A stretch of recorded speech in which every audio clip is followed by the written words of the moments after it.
Thank you very much for the kind introduction, Myra. It's a pleasure to be here, and I have to say that following Jamie's talk, daunting a challenge as it is, it's a very good segue into what I'm going to be talking about to you this morning. And the question I wish to tackle, or I have been asked to tackle, is the global economy coming apart? Now, in present times, as we heard in the introductions and in the remarks that have been made since, a lot of people would be inclined to answer this question in the affirmative. Or at least a greater proportion, or with greater probability, people would say that the global economy is indeed becoming disintegrated. And it's not only that people are concerned about the impact that the policies announced by President Trump or the Brexit vote in the United Kingdom are going to have for trade flows and capital flows around the world. But it's also that people are concerned that a number of global forces, such as automation and climate change, are likely to affect economies in a way that may lead them to retrench and reduce their willingness to link up with the rest of the world. Now, this is not only an important question in terms of preparing ourselves for what is coming, but it's also significant to the extent that it's going to determine what policies, what public policies, governments adopt to try and face the challenge. And of course, underlying all of this is the idea that expectations shape the way we live and the way we think of ourselves, and really the happiness of a society. The reason we are perhaps in greater malaise today than we were in the 1960s, at least in Western countries, doesn't have anything to do with a decline in living standards, right? Living standards and health standards and education standards are much greater and higher today, and much more widespread and widely enjoyed than they were at that time. However, expectations about the future are perhaps worse than they were in the 1960s. Likewise, relative growth, even from a low base in your 30s, is more welcome than affluence in your 80s or your 90s. And the reason that Tesla Motors recently surpassed General Motors in market capitalization has nothing to do with sales or market share, but everything to do with expectations as to Tesla Motors' fortunes in the future versus General Motors. So expectations shape everything, and they're likely to shape the policy outcomes that result from the current discussions that policymakers are having about these issues. And so what I wish to do with my talk is to try and give a longer-term view as to economic developments, the economic impact of some of these global forces that Jamie addressed in his talk and Ross addressed in the introduction, to try to put some economic numbers to them and see how they will likely shape our well-being and the distribution of the gains from change in the future. Now, the first part of my talk will regard the concept of disintegration and the issue of disintegration. And I'd like to start with a quote which I think captures the mood in a lot of countries around the world. Now, it seems like a long quote, but don't worry, we'll get to the point very swiftly. Life offered at a low cost and with the least trouble, conveniences and amenities beyond the compass of the richest and most powerful monarchs of other ages. Anyone sipping their morning tea in bed could order the various products of the earth and reasonably expect their early delivery upon their doorstep. That's Amazon Prime for you. They could at the same moment adventure their wealth in the natural resources and new enterprises of any quarter of the world. We are familiar with that in today's world as well. But most of all, he regarded this state of affairs as normal, certain, and permanent, except in the direction of further improvement. Now, I think a lot of this we can be familiar and identify with in the present time. But the quote is from 100 years ago. And it's from a book by John Maynard Keynes, The Economic Consequences of the Peace, written in 1919 after the end of World War I. And what Keynes was grappling with was nothing other than the complete inability of even intellectual elites to predict the size and the direction of change that happened as a result of World War I. Now, Jamie explained to us how the global economic order is likely to change, having prevailed over the last 70 years, how it's likely to change in future. But we have to give ourselves some perspective and have some intellectual modesty to the extent that we will have a very hard time predicting what's going to happen in due course. And perhaps everything that will shape our living standards and quality of life in the future is completely beyond. It's in the fourth quadrant, what people call the unknown unknowns. And I think this Keynes quote reflects that ignorance that we face to a very large extent. It also reflects another thing, that the deglobalization that we should start to be worried about now is not without precedent. we had a first wave of globalization in the 19th century, and between 1846 and the outbreak of World War I, you had trade flows between countries increase. So what this chart shows is trade volumes, imports and exports as a share of GDP in a range of the most important countries of the period. What you see is a steady increase up until 1913 or so, and then a decline afterwards. And indeed, the chart goes all the way up to the 1950s, and it shows you nothing but a decline.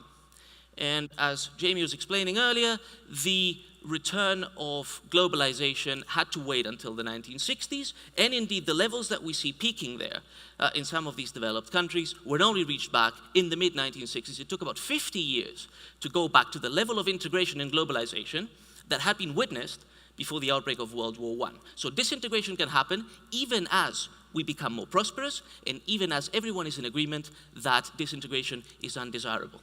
And that can have to do with nationalism, it may have to do with bad economics or a misunderstanding of the distribution of economic change and economic gains, or it may have to do with extraneous forces such as technology that drive a different direction, an opposite direction, in the way that people trade and exchange across borders. Now, the reason we want to understand this is because we have this historical experience, and we were talking about linear versus exponential growth earlier. We have this historical experience of dramatic economic growth in a very short period of time, as far as the human experience is concerned. It's what economic historian Deirdre McCloskey has called the hockey stick. And that is that from about 1820 or so, incomes began to grow at a rate that had been unprecedented before. And in countries like the United States, they increased 30-fold, so 30 times what had been experienced at the beginning of the 19th century is what the average GDP per capita was in the United States at the beginning of the 21st century. Now, we talk a lot about inequality and how income gains are distributed around the world, but the truth is that the process of globalization and economic growth and trade growth that happened since the beginning of the 19th century has actually been associated with an increase in income equality across countries. This is one of the great misunderstandings of the present age, is the idea that economic growth is leading to an increasing skewness in the distribution of income, that more people at the top are getting more of the income gains. That may be true within some countries.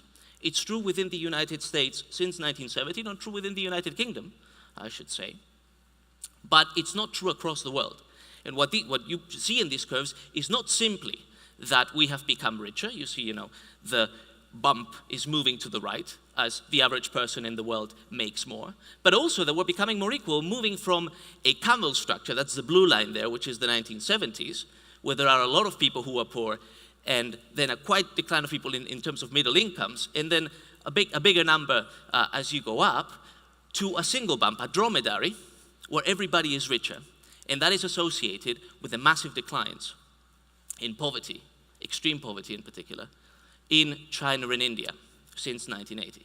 And the decline has truly been dramatic, right? In 30 years, you had extreme poverty in China drop from 84% to 12%. Even in India, which had slower and less dramatic reforms than China, the rate dropped from 60% to 33%. Now, these outcomes are unprecedented. For the first time in human history, in 2015, the rate of extreme poverty all around the world went below 10%. And all of this has to be examined in the context of the population increasing ever more. In 1800, there were only 1 billion of us all around the world.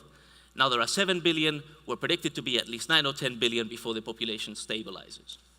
What I'm trying to suggest here is that population growth is not, as many might suggest, an obstacle or a challenge or a barrier to increased wealth and increased economic opportunity and a more equal distribution of economic gains, but rather it's an opportunity that people are, as economist Julian Simon put it, the ultimate resource. More important than oil, more important than data, if you think, like The Economist, the magazine does, that data is the new oil, that people are actually the drivers of innovation and the drivers of changes in productivity norms that really guarantee step changes in living standards all around the world.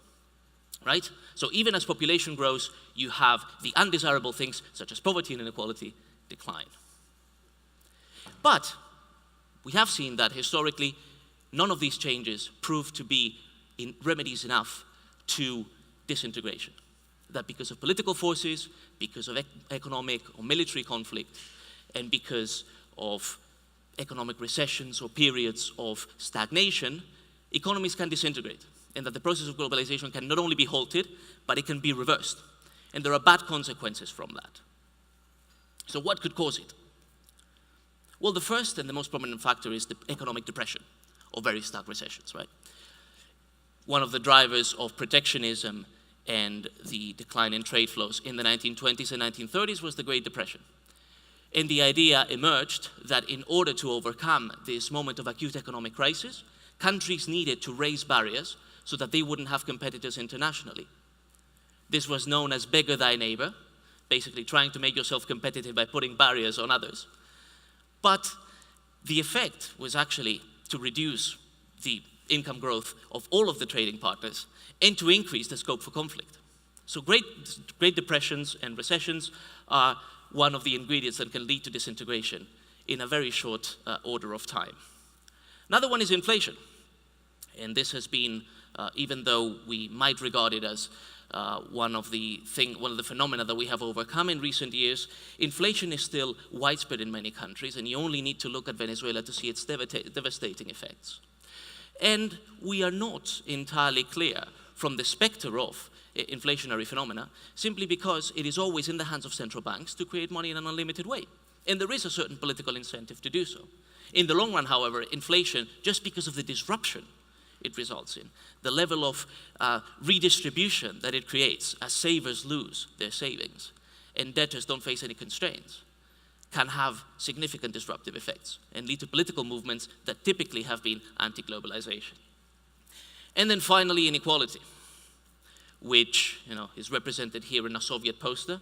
I don't know if you think your average capitalist likes to spend their time in this particular fashion, but certainly inequality is a concern of the age, and people worry that increased gains at the top will eventually result in political discontent at the bottom, and that might have driven the Brexit vote in the United Kingdom and the election of Donald Trump in the United States. To which extent that is true, I would doubt, because economic inequality is not necessarily related to these political phenomena. The country that has, perhaps unsurprisingly, experienced the greatest rise in income inequality in the last 40 years is China, because so many people have emerged from poverty. Some of them have made it to the very top and are now amongst the world's billionaires. But most of them are now in comfortable middle-class positions compared to their situation a few years ago. Their political instability hasn't presented itself yet. So the link is perhaps weaker than we commonly assume, only based on the experience of the United States and, to a lesser extent, the United Kingdom. So depression, inflation, inequality are some of the drivers that can cause disintegration. And the historical experience we have is really restricted to one part of the world, right? The reason I was talking earlier about the process of deglobalization at the end or the beginning of the 20th century, after 70 years over the 19th century of great growth, that was, the reason we talk about a declining globalization is because Europe was most of the global economy at the time. It constituted about 70 or 80% of economic output. So when we talk about disintegration, we're talking really about the experience of European countries. But Europe, for other reasons, presently as well, can be a microcosm of disintegration. And coming from Europe myself, I thought it would be worth delving into some of the issues that Europe faces at the moment that can be problematic.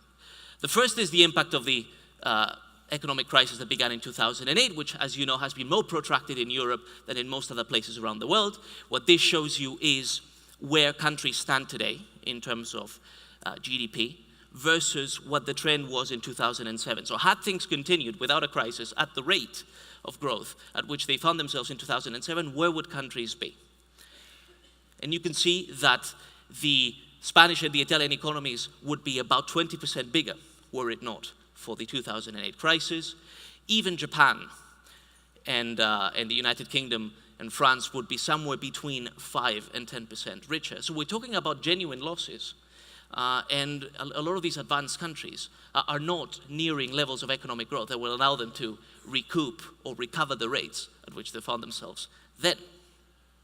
Not only that, but there are unemployment issues in Europe which other parts of the developed world don't necessarily face. Unemployment rates are about double as high and structurally much higher than they are in other Western countries and in Japan. And there are very important public debt issues. Some countries have rates of debt to gross domestic product exceeding 100%. Of course, the distribution of these burdens is uneven, but this is all in the context of mature economies that aren't growing very strongly, their populations are aging, and they will have a very hard time sustaining their welfare states without significant structural economic change, right?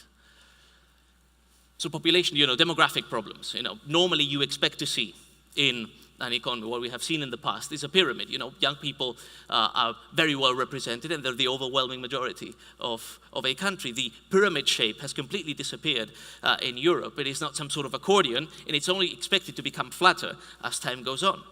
Now, how fiscal burdens can be distributed and how welfare states can be sustained in the face of increasing aging is an issue that only Europe faces right now. Most countries are approaching, but they will have to make very difficult choices as to what happens in order to face the distribution of these burdens, right? And not only that, so we're talking about fiscal issues, we're talking about demographic change, but these are not the only sources of unease in the world right now. There's, of course, the rise of the robots, and the idea that robots will take all the jobs and that automation will make redundant an increasing share of the global workforce. There is the concern about climate change and the fact that perhaps our productive structure and the industries that have driven prosperity and driven innovation over the last 150 years will no longer be able to operate in a world in which we need to reduce carbon emissions to much lower levels than before. And of course, we have dear politicians on the left, Theresa May, the United Kingdom's Prime Minister, and none other than the Donald on the right, helping us create even more uncertainty and perceived instability than we might have imagined. So these are some of the drivers of present unease and uncertainty as to the policy changes that are going to happen. And of course, some of you might know this man, Paul Krugman, Nobel Prize winner, and occasional journalist and commentator at the New York Times. He is not a source of uncertainty and tension and instability necessarily. I'm not suggesting that, much as I wouldn't agree with a lot of what he writes. But he did say something back in the day, back when he was a full-time economist, that I think captures a lot of the malaise that we see today, which is that productivity isn't everything, but in the long run, it's almost everything. Right? And the reason Krugman was making this assertion is that if we look at the broad sweep of history, what we see is that the big changes, the big improvements in living conditions and living standards don't simply come from accumulating capital, as Karl Marx used to say, or by increasing population, as some people might imagine. They come from the sort of innovative, disruptive changes that enable us to use whatever given amount of labor and capital we've got much more productively and effectively, and in the process increase the gains from exchange for everybody, and the gains from production for everybody. So productivity over the long run is almost 100% associated with rises in wages, rises in living standards, and of course the associated well-being improvements such as increases in education standards, travel standards, and so on. So productivity is the main driver, and one of the problems, or one of the conflicts that we face in recent times is that rates of productivity growth have disappointed very much. We see clearly across a different range of countries trend lines that have slowed down since the global financial crisis, particularly in Italy and the United Kingdom. Productivity hasn't increased at all since the beginning of the financial crash. This is very concerning because without those productivity increases, we will have to come up with other ways to ensure rises in living standards, and none of them will be sustainable over the long run. But there is a conflict here between our sources of worry. And I bring you a message of reassurance because you cannot possibly worry both about the productivity crisis and the rise of the robots at the same time. Either productivity is in crisis, meaning that for the workforce that we've got, the output growth that we have historically expected isn't happening anymore, or the robots will take all the jobs. But both can't be true. Why can't they be true? Because productivity is output per hour worked. If a robot's going to come along and take my job, then that's increasing for the workforce that remains, minus myself, that's increasing the amount of output per hour worked. And so on the basis simply of that relationship, it is impossible that we will both have widespread automation and a productivity crisis. Now, we will probably face important disquisitions and dilemmas, whichever of those materializes. But I submit to you that we won't both find ourselves with stagnating living standards and no jobs in short order. And in fact, I would bring to you a message of optimism as far as the application of these technologies and the resolution of some of these conflicts is concerned over the medium and long terms. And the reason is not ATMs from competitors to RBC and Royal Fidelity, but rather the experience of automation in sectors that have experienced it on a large scale since the middle of the century. And the reason I give the ATM is because there you have a quite unexpected and paradoxical, but an ambiguous challenging of the assumptions that we are currently making about the effects of automation. So what happened is that from the beginning of the 1980s, ATMs began to be widespread across the United States, and the expectation by economists was that as ATMs were increasingly deployed, the number of bank tellers in US bank branches would decline precipitously. That was the widespread expectation, shared both by industry participants, by the way, and economists alike. But that didn't happen. What in fact happened was that ATMs made each individual bank branch a lot more productive. They replaced a lot of the low-value, paper-pushing functions of bank tellers by machines. So they enabled more bank branches to be operated, which increased the number of branches all around the US. And this was related to a process of liberalization that helped as well. But also, bank tellers reconverted themselves into salesmen. So they entered marketing roles that were much higher in terms of value added than what they had previously done. So they increased their incomes, they increased the number of bank branches, and they lowered the cost of financial services provision across the United States. In other words, ATMs became not a substitute for the bank teller, but a complement to the bank teller. And that is generally the historical experience of the rise of the machine. We think of ourselves as coping with the rise of automation now in a way that hasn't been faced by societies in previous years, but really since the invention of the wheel, individual workers have been trying to make things easier and to remove what sorts of items and tasks from their occupations. The boring bits, the dangerous bits, and the bits that don't make you earn very high incomes.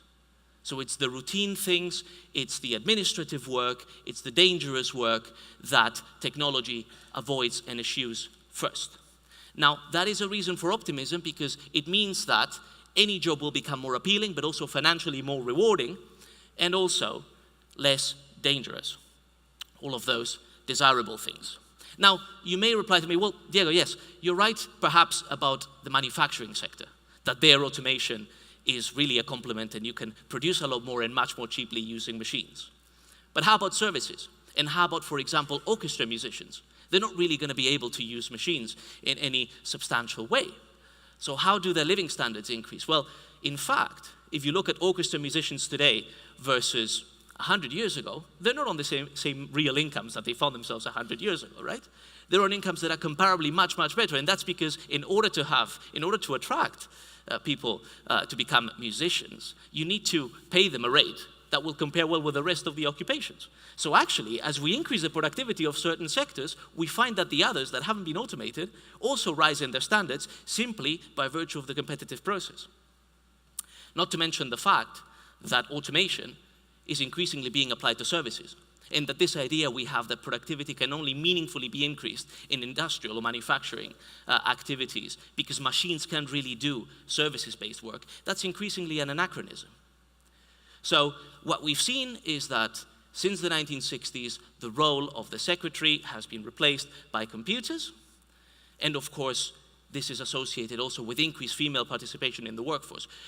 at higher incomes as well. So, it's not like there's been widespread unemployment of that front. Activities such as the handling of customer service calls and customer complaints are increasingly also being automated, as well as driving jobs and even the jobs of doctors. So it's not industries and manufacturing anymore that are being affected by these trends, but it's a range of sectors where we have become very used to having heavy labor inputs into them, where machines can not only do a cheaper and more efficient job, but also to do it more safely and accurately than humans might find themselves doing.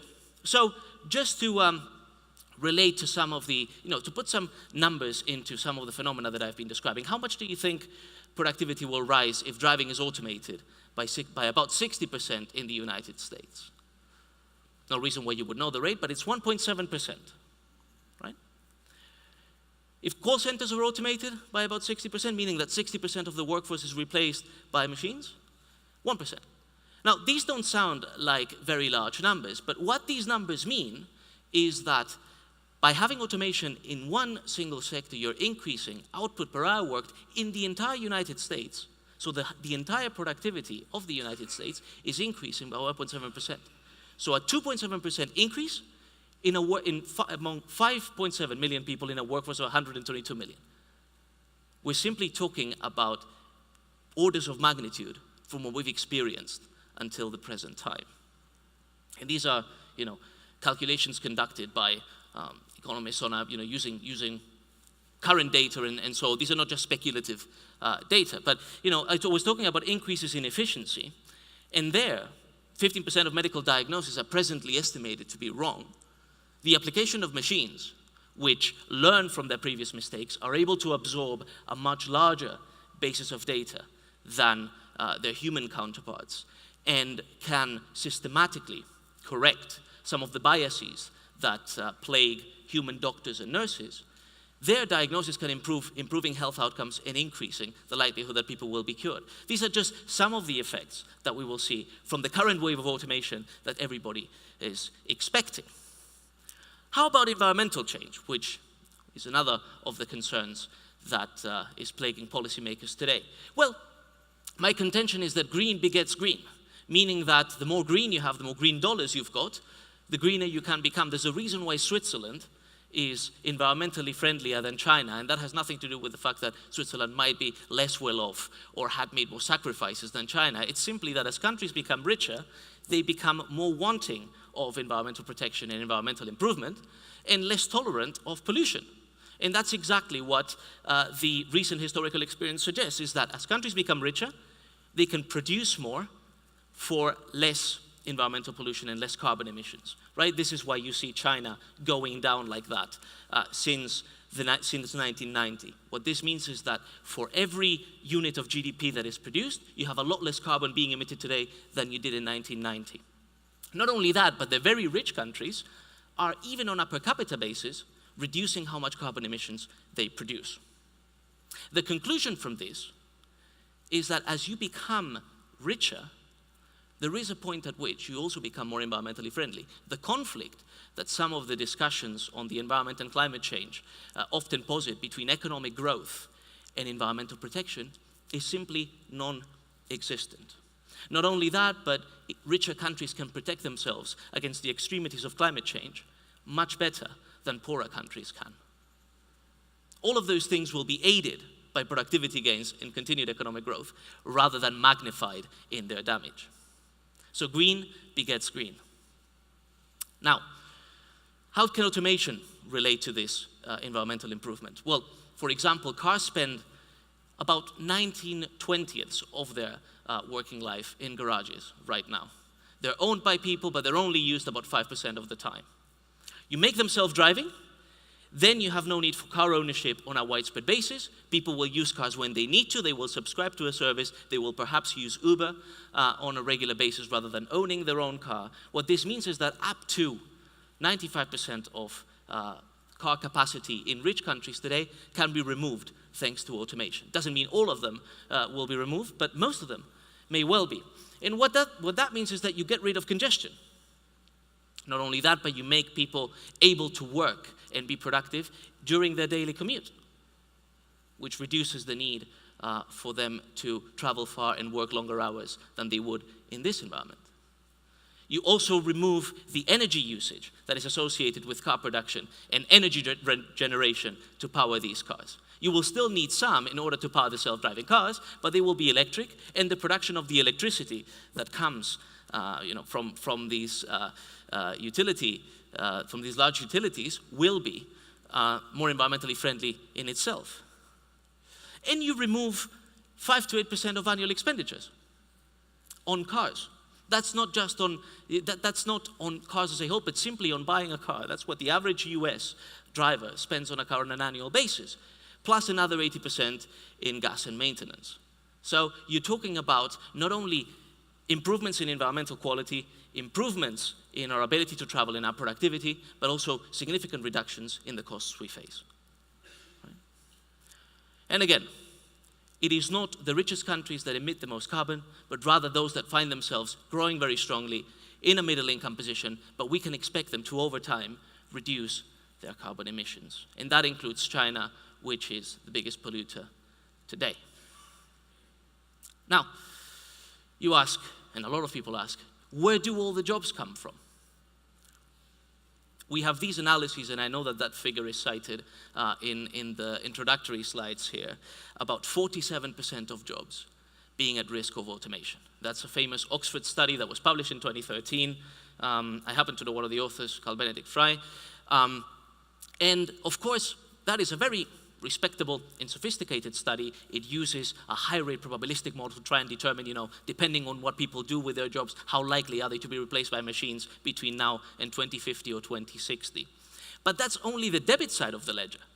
That only accounts for the jobs that are likely to be lost from automation. It doesn't provide any accounting for the jobs that might emerge as a result of our facing lower costs, our having more disposable income, and being able to spend it in different ways. And the reason it's not included is because no one can predict where these new demands will be reoriented and what sort of innovations and entrepreneurial changes will emerge to cater to them. So fitness trainers, personal trainers, there are 23,000, more than 23,000 of them in the UK today. They don't all dress like Jane Fonda in the 1980s, but I thought that was an amusing picture. However, could anyone have predicted in 1965 that there would be demand for 23,000 personal trainers in Britain today? And in 1965, people were having a lot of the same discussions about industrial growth and automation and what was called then the limits to growth. Could anyone have predicted that? Of course not. And yet these are high-earning, service-oriented, satisfactory by all accounts, professions that have become a thing as a result of our having more disposable resources and wanting to spend them differently. Now that our educational, perhaps, and health needs and consumption needs in terms of food and shelter are satisfied, we wished for other things, and those are the sorts of things that emerge. But who can predict what will be the new thing 50 years from now? It's very difficult, and that's why a lot of these studies, even the most sophisticated ones like the Oxford one, give you this stark 47% figure without telling you that it's a gross number. It's not a net number. Very difficult to know where the increase in jobs is going to come from.